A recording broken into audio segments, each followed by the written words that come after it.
penyin obano obontoa e na oka asade no me no ka say fuel me ba fuel no waye ye fene say DSTV sema ya ka ho asemi wakati number of ministers waye photo na wakati dey on DSTV so I say fene say mato DSTV no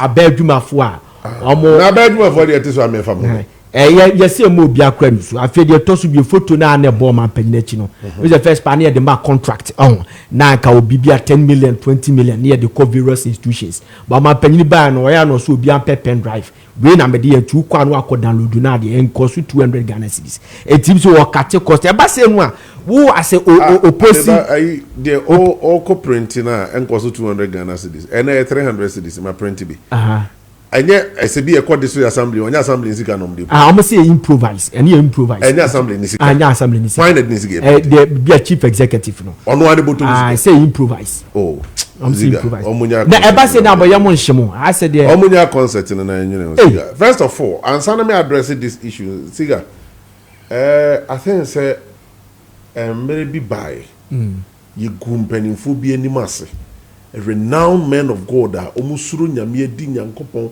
a Muslim imam sir mampanie Kwadwo ete board national cathedral board edi omoto ano so omonhwe na yinsi national cathedral NDC no kuje to ablakwatena kurimu eguo manim ase poto so omaye corruption omawi omai ni sika omaye say I report na baba obasi enyanya odi just a brief one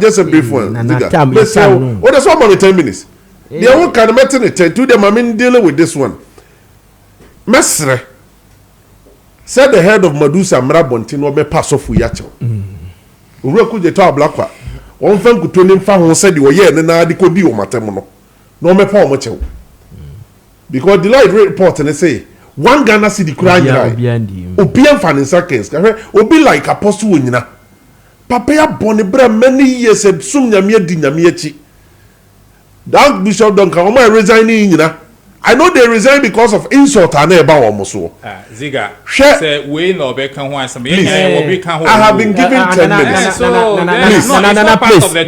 you can't introduce a new topic now be can say all of us will be ba mesre enim guase ziga oyo papa na ya kan ho asem a some of them maka ho asem this as a political party you should company for nature and let's say nyankopon bufu be bom so ya tiase let's stay in the matter yanko yakuan ziga kachire miamnua say agro no say boban ne nya oda obonzo ototo buoko park ne so enya ode na agise nkrofo asabe they are honest no mo kanokre and no be support even from the NDC side e course no entwayi ye gumpenifo bi hu fin mampani say why they were cutting down the fuel usage on government appointee a political gimmicks and me Siga from the experience I've had at Jubilee House how our fuel is being distributed what you say former president and never president or to opposition as former president near command fuel every month near money fuel every 4 years your money 2 vehicles on katia no so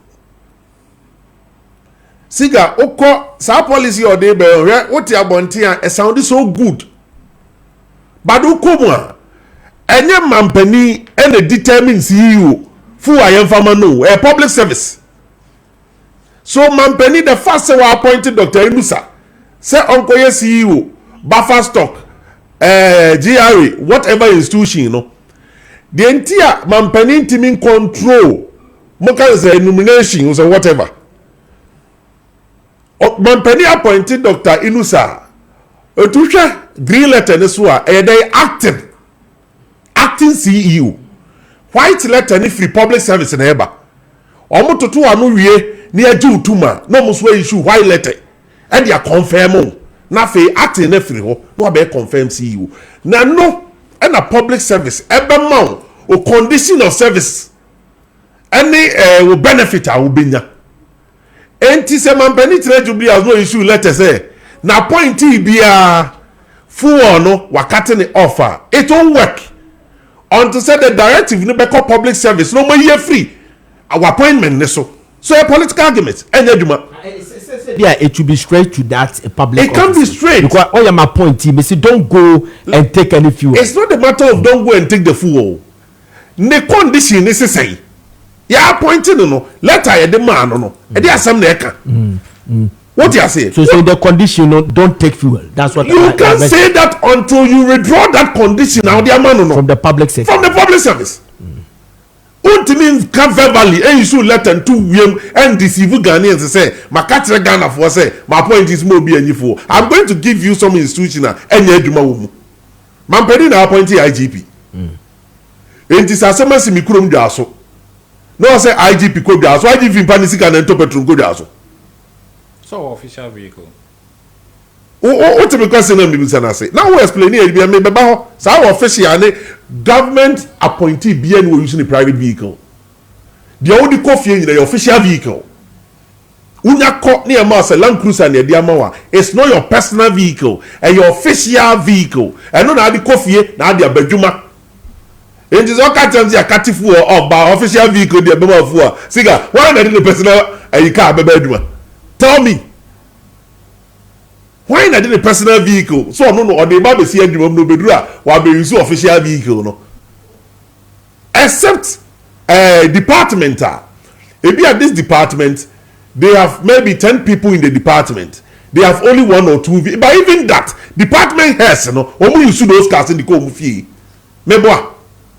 Ya juma wa buy institution mu. Ya juma private institutions mu.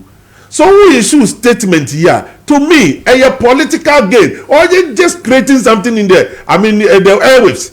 Now Oma NTS Agyei but it won't work. Would be a very legitimate question. Why the bells Dr. Enusa, Dr. Mami Nusu, Dr. Enusa have an appointment. Why the bells or dear by vehicle now one day, or dear by food now one day. And my brother was trying to give some explanation between the Ome Kwakwajifu and Ome Momo friends coupon. And let me tell you this. I am a descent will confirm me say even who are when you appointee, some of your friends when they meet you and they don't have anything on them, they can dash you coupons. Oh, yeah. And let me tell you. Government appointee tieni yo yama mo goy card no full was for you for 1 year.